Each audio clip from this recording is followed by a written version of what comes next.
Big Herc 916. Positivity, motivation, never settle for average. Go pick up some merch at nsfa.co. Now I want to ask you guys, because I know you guys are smart. You young people, man, you guys, I give you all the props, man. You guys are movers and shakers, you're innovators, and you have a lot of insight because you don't just take what you hear on surface value. You research because you have access to things that we didn't have access to. You got Google, and you have the library, and you have various search engines. But have you ever tripped out and thought about why they use the young black men to promote a lot of the just negative behavior or entertainment or the selling of certain products? Why they use more black men than what's considered the average, especially in America. You know, black people make up like 13-14%, but yet they use them to advertise a lot of products and push a lot of narrative. Do you know why that is? Think about it. One of the most powerful platforms in the world is music with hip hop and sports. And of course, movies. See, music is a mini movie now. So if you make the right mini movie, it could have almost as big of an impact as a full-blown movie.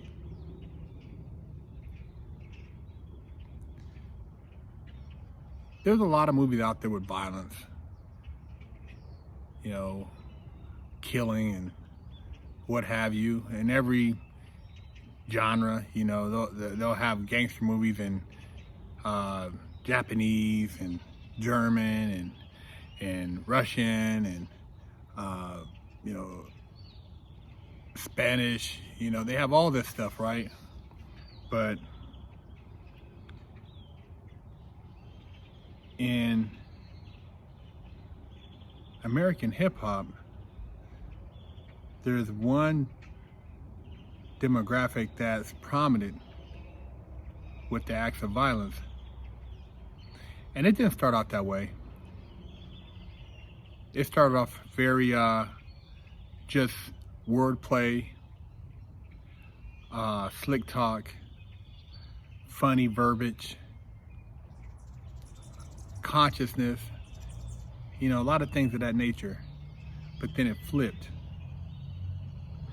And it flipped, and I don't know if you noticed it flipped, but just look at the history. When it flipped around that same time, look at the increase in what we saw with gang violence, gang-related death, the implosion of prison population, the prison industrial complex. Think about when all that came into play. What years did the prisons become more privatized and the expansion of prisons? Do your homework. Correlate that with the music.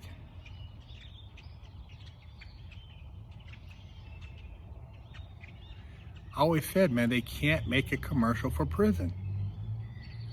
And somebody said that, you know, they're not making us buy the music or support it, but when they keep promoting a certain behavior, it's science, man. They studied it. When you do certain things, people take on certain behaviors. It's not even a question of whether or not you're going to submit to it. They just know that the odds of, even if you don't submit, the majority of people around you will submit. It's just like in prison, man. In prison, they call you inmate, convict. Hey, con, inmate, get over here. Inmate so-and-so, so-and-so, so-and-so, so-and-so, so-and-so, inmate 1, 2, 3, inmate 4, 5, 6. You know, they call you that enough, it becomes a conditional brainwash. It's no different than na-na-na-na-na, boom, boom, na-na-na-na-na, boom, boom. You hear it, you get the beat, and you start singing it, and then it sends a subliminal program into your mind. When you're older, you can distinguish the difference. You can separate it. You can decipher. You can break it down. But when you're young, it kind of takes you on a ride. That's why most crimes by young men are committed in their teens and early 20s. You don't see old heads, 35, 38, 45, 50. They're not running around still, you know, committing these little crimes and doing stupid stuff. You've grown out of that, and they know that. Why do you think they give these young people 30, 40 years? Because they done broke you. They done broke you. They done got your youth out of you. Now you done already made another generation that's fatherless, and we're gonna have them in the same place you left, or that you're still at. You know how many sons and dads I've seen in prison? Father, sons? It blew me away, man. A father and son and an uncle all in the same prison, man. I'm telling you, man, they know when you're young, you can't really mentally comprehend what is being subliminally programmed into your mind. Think about it. You have some rappers who've been rapping 15, 20 years and they're still talking about the dope game. Still talking about getting high. They ain't grown out of getting high yet? Yeah, you used to party, do whatever you do, but you talking about now, 20 years later, you're still doing the same shit you were doing when you were 18, 19, 20, 22? Come on, man. They know what they pushing, man. I used to want to be a gangster rapper, but I lived the real life, so the rap stuff, it just like, I was too preoccupied. And, you know, to sit down in the studio, I didn't really have that access. So I got into the other stuff, the street stuff, and really got caught up for real. But it's very intriguing, man. You know, when you hear the music and you put it together with what you doing in the street, you're like, man, okay, they rapping about what I be doing. Now, if you're not doing it and you hear it, you're like, man, you know, I'm out here and I can do what they talking about. So it becomes a connection. And it's a program, man. And the prize is a bed in the penitentiary. That's right. A bed in the penitentiary, man. And they got you labor for the next 10 years. Cheap labor, slave labor. People say, oh man, well, you shouldn't go to prison, shouldn't commit a crime, you wouldn't have to go in there and slave. That's not my point. You shouldn't commit a crime, but you're talking about an environment that has all the ingredients for crime to exist. So the odds are very high, very high. I hate to see any young man throw his life away 20, 30 years because he can't fight, got beat up, shot somebody, you know, got robbed, accidentally killed somebody. I hate to see it, man. I think it's a waste of life. But you get in there, they're gonna have you doing license plates, file cabinets, dressers, parts for the military, IKEA desk, IKEA furniture, potatoes, call centers. They're gonna have you doing all kind of stuff, man. Because that program, which was the hip hop commercial for prison, got you caught up. See, the bag, man, everybody's like, the bag. Yeah, you getting the bag. And I'm not hating on you, man. I'm not mad. I'm just saying, man, the energy with it. The energy with it, man. The energy is so powerful. You have guys that have an argument and they'll blow somebody's head off. Do you really want to be a part of that energy that somebody just irrationally, somebody says something, oh man, boom, that's it, life gone? Family losing a loved one. Do you want to be a part of that energy? I'm just asking you, man. And it goes back to, I'm saying, why you think they use these young black men. And it crosses over to all these other cultures. Because they know the power, man. They know the power of you young black men, and they know how impressionable you are on other people. I went to Tokyo, Japan, man. And I'm like, dang, they got gang members over here. They got Crips. They wasn't no Crips. They wasn't no gang members. They were Japanese people who had somehow got their skin hella dark and were wearing dicky suits, had lowriders, and were looking like gang members. The culture, they want to be like guys in LA. Powerful, man, powerful. $1 trillion buying power. 80% of the NBA. I don't know what the percentages of the NFL, but you guys gotta flip the script, man. You guys are so much more than what they're leading you out to be, and they've got us stuck in this cycle of dumbed downness for a reason. Because if you actually started asserting yourself, oh shit, you take over some shit. I said it before, take over some shit. In California alone, if the blacks and the Mexicans got together, man, it'd be a wrap. It'd be a wrap, man. I'm telling you, man, it'd be a wrap, because I've seen what goes down inside the walls, so I can only imagine on the streets. When I go to the Lolo, I go to all the shows, the Lolo shows, the Dub shows, this over here, this function, and I'm seeing, man, they know, man, if these guys ever got together and started putting together some shit, it's a wrap, man. That's why they gotta keep us caught up in the hurting and the pain of each other, taking each other down, beating each other down. Hispanic community, they work together. They build businesses together, family businesses, they work together, they do a lot of stuff, help each other out, loan each other money. They got people in Mexico, they got a base.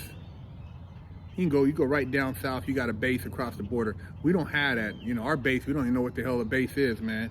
They told us we don't even know who our ancestors were that were here before the slaves, and then the slave part, we don't have any idea what tribe we originally came from or how we got over here.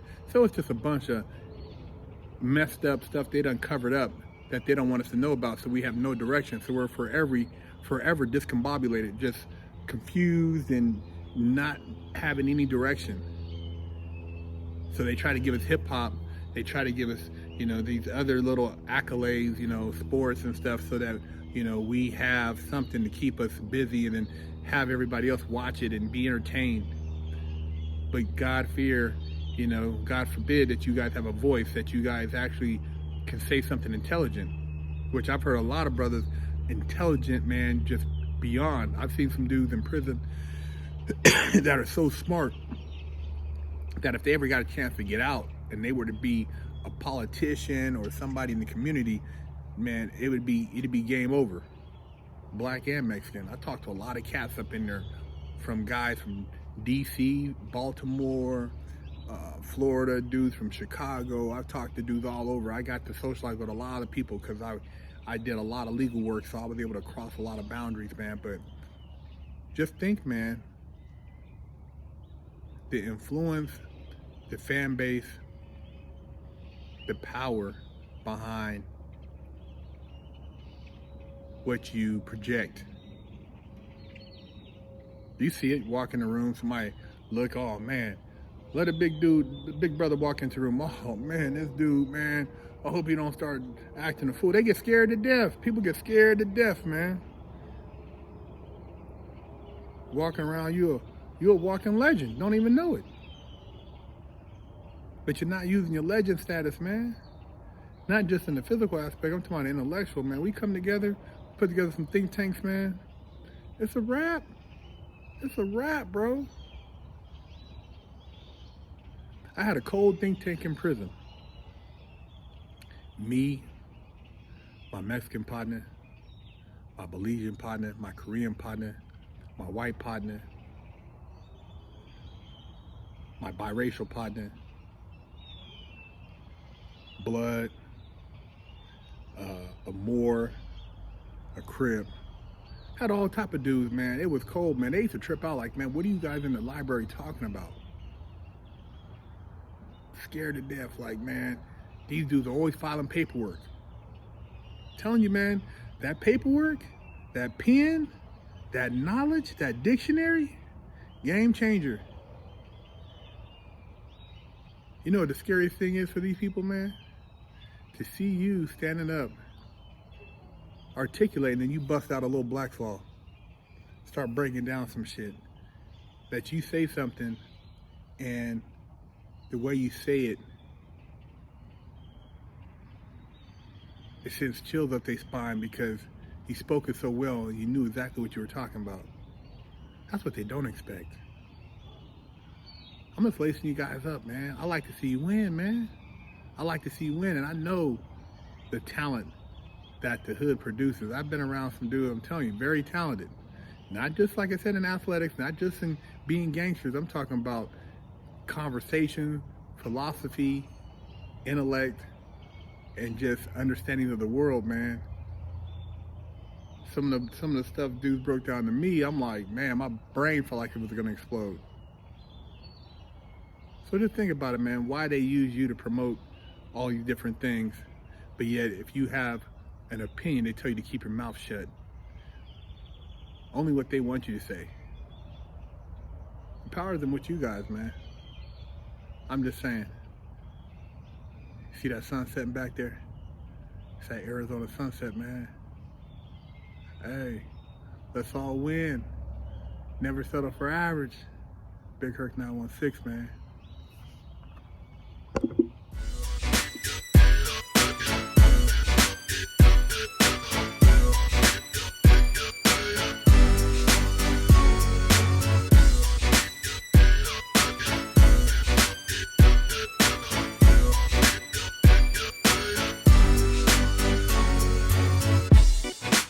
Lockdown's over.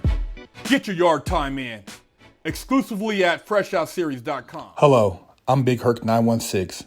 Contact me for life coaching and motivational speaking.